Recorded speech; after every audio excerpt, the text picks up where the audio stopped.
जय श्रीमन नारायण, जय श्री राधे, जय श्री श्याम। दोस्तों, हमारे YouTube चैनल ज्ञान गंगा में आप सभी का स्वागत है। पावन पुनीत कार्तिक मास चल रहा है और इसमें हम सब श्रवण कर रहे हैं कार्तिक मास महात्म्य में। कल हमने श्रवण किया था कि भगवान के मंदिर में दीपदान और झाड़ू लगाने का क्या महात्म्य है।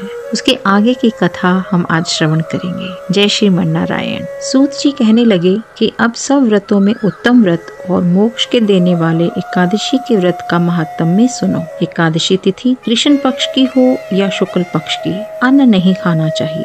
जो एकादशी को अन्न खाता है वह पापों का भक्षण करता है। एकादशी का व्रत माता के समान उसकी रक्षा करता है। दशमी तथा द्वादशी को भी एक समय ही भोजन करना चाहिए। नारद जी कहते हैं कि गंगा के समान तीर्थ नहीं, माता के समान गुरु नहीं, विष्णु के समान देव नहीं, अन्न ना खाने के समान तप नहीं, तथा शांति के बराबर सुख नहीं, सत्य के बराबर ज्योति नहीं, कार्तिक के समान मास नहीं, ज्ञान के समान लाभ नहीं, तथा एकादशी के समान व्रत नहीं। व्रत वाला प्रातः समय उठकर भगवान का पूजन करे, पुराणों की कथा सुने, एकादशी की रात्रि को जागरण करे।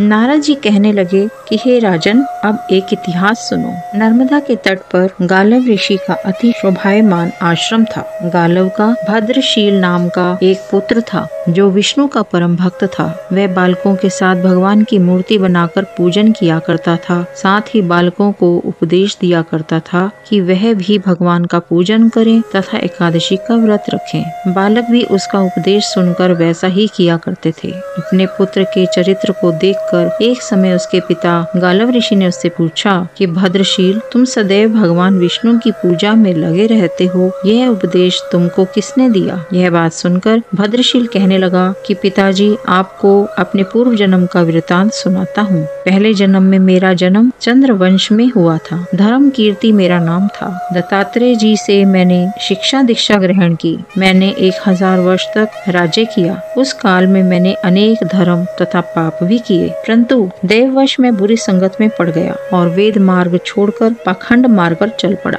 मेरे इन आचरणों को देखकर प्रजा भी पाप के कर्म करने लगी। इस प्रकार धर्म शास्त्रों के कथनानुसार प्रजा के पाप का छठा भाग मुझको भी मिलने लगा। एक दिन हम शिकार खेलने के लिए वन में गए, अतएव सारे दिन भूखे और प्यासे ही रहे। खाने को कुछ नहीं मिला। घूमते फिरते हम मार्ग भी भूल गए और शाम को नर्मदा नदी के किनारे पर पहुँच गए। उस दिन एकादशी का व्रत होने के कारण वहाँ पर एकत्रित अनेक वैष्णव भगवान का कीर्तन कर रहे थे। मैं भी भूखा प्यासा रहकर रात भर वहीं पर पड़ा रहा, मगर प्रातः काल होते ही भूख प्यास से दुखी हो मेरे प्राण निकल गए। उसी समय यमराज के दूत मुझको पापी समझकर मारते पीटते यमराज के पास ले गए। यमराज ने चित्रगुप्त से मेरे सब पाप और पुण्यों का लेखा मांगा। तब चित्रगुप्त ने विचार कर कहा कि यद्यपि यह बड़ा पापी है, परंतु इसने एकादशी का व्रत किया था, उसी से इसके प्राण निकल गए। इस कारण इसके समस्त पाप क्षय हो गए हैं। यह सुनकर यमराज तत्काल अपने सिंहासन से उठकर खड़े हो गए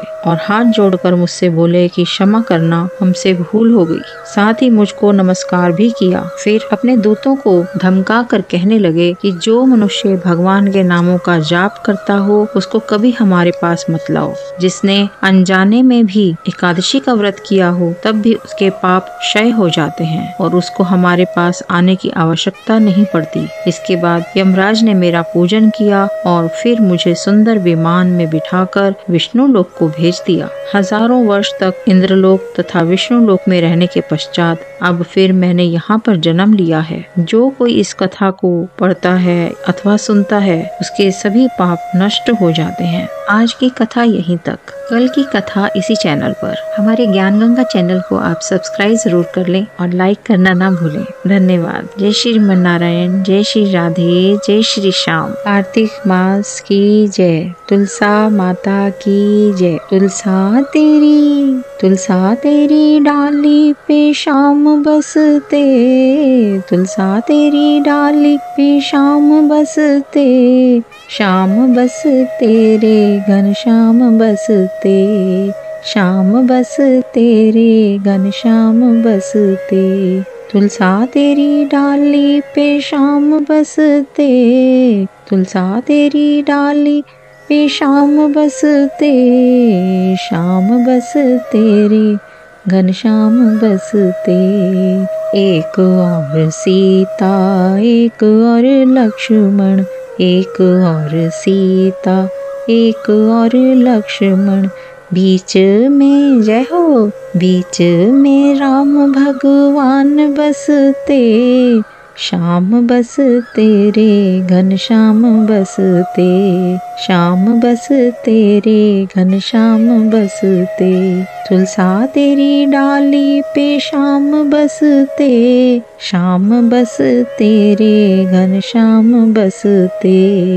एक और ब्रह्मा एक और ब्रह्माणी, एक और ब्रह्मा एक और ब्रह्माणी, बीच में जय हो, बीच में वेदों के ज्ञान बसते। श्याम बसते रे घनश्याम बसते, श्याम बसते रे घनश्याम बसते। तुलसा तेरी जय हो, तुलसा तेरी डाली पे श्याम बसते, श्याम बसते रे घनश्याम बसते।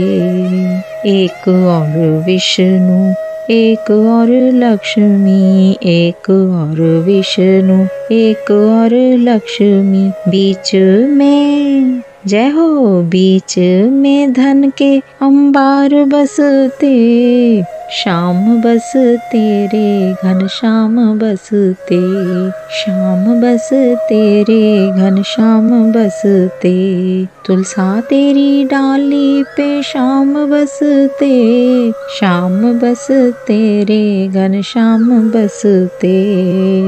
एक और भोले एक और गौरा, एक और भोले एक और गोरा, बीच में जय हो, बीच में डमरू के तान बसते। श्याम बसते रे घनश्याम बसते, श्याम बसते रे घनश्याम बसते। तुलसा तेरी डाली पे श्याम बसते, श्याम बसते रे घनश्याम बसते, श्याम बसते रे घनश्याम बसते। एक और रिद्धि एक और सिद्धि, एक और रिद्धि एक और सिद्धि, बीच में जय हो, बीच में गणपति साक्षात बसते। श्याम बसते रे घनश्याम बसते, श्याम बसते रे घनश्याम बसते। तुलसा तेरी डाली पे श्याम बसते, तुलसा तेरी डाली पे श्याम बसते, श्याम बसते रे घनश्याम बसते, श्याम बसते रे घनश्याम बसते। एक और राधा एक और रुक्मणी, एक और राधा एक और रुक्मणी, बीच में जय हो, बीच में कान्हा के प्राण बसते, बीच में कान्हा के प्राण बसते। श्याम बसते रे घनश्याम बसते, श्याम बसते रे घनश्याम बसते। तुलसा तेरी जय हो, तुलसा तेरी डाली पे श्याम बसते, श्याम बसते रे घनश्याम बसते, श्याम बसते रे घनश्याम बसते। बोलो तुलसा माता की जय, शालिग्राम भगवान की जय।